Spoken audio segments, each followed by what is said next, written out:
dakwah adalah miliknya Allah, bukan milik kita.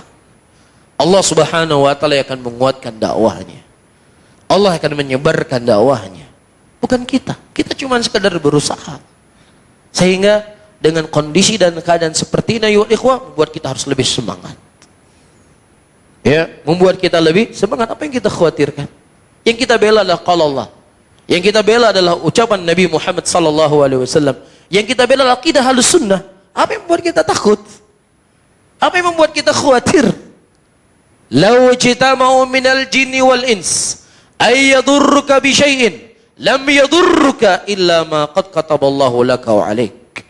Kalau seandainya seluruh jin dan manusia mereka berkumpul untuk memberikan mudarat kepadamu, niscaya mereka tidak akan mampu memberikan mudarat kecuali apa yang telah ditetapkan oleh Allah Subhanahu wa taala.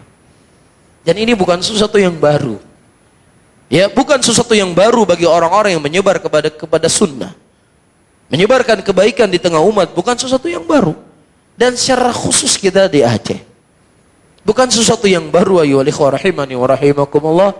Dan insya Allah, saya yakinnya biidznillah, semakin dakwah Ahlus Sunnah ditekan, semakin dakwah Ahlus Sunnah disempitkan, maka disitulah jalan keluar yang akan diberikan oleh Allah Subhanahu wa ta'ala. Dan itu kita rasakan.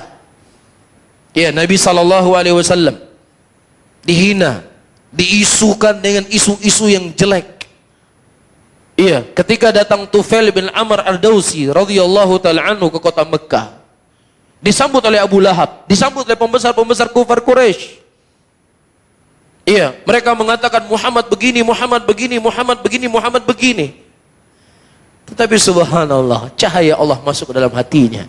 Dia tutup telinganya supaya tidak mendengar ucapan Nabi Muhammad sallallahu alaihi wasallam. Tapi subhanallah, dari kejauhan dia melihat Rasulullah dengan tenangnya. Sehingga dia ingin mendekat, siapa sebenarnya Muhammad ini? Siapa sebenarnya Muhammad ini? Dia mendekat, kemudian dia mendengar lantunan ayat Al-Quran dari mulut Nabi Muhammad sallallahu alaihi wasallam. Kemudian dia berkata, ya Muhammad, sesungguhnya aku mendengar sesuatu yang jelek tentang engkau. Sebenarnya apa yang kau serukan? Rasulullah menjelaskan tentang dakwahnya. Kemudian dia masuk Islam. Raja Najasyi, yang awalnya tidak ada keinginan untuk masuk Islam, nggak ada keinginan untuk masuk Islam. Tapi ketika dakwahnya Rasulullah dihina, Muhammad begini, pengikut Muhammad begini, Raja Najasyi memanggil orang-orang yang berhijrah ke negerinya. Dipanggil. Apa sebenarnya agama yang dibawa oleh Muhammad ini? Kenapa begitu banyak orang yang membencinya? Ceritakan kepada saya, bacakan kepada saya satu ayat yang diturunkan kepada Muhammad. Dibaca oleh sahabat Rasulullah pada waktu itu. Berlinang air mata Najasyi. Dia mengatakan sesungguhnya Al-Quran diturunkan oleh Muhammad sama seperti yang diturunkan dalam kitab Injil. Kemudian dia bersyahadat kepada Allah Subhanahu wa ta'ala.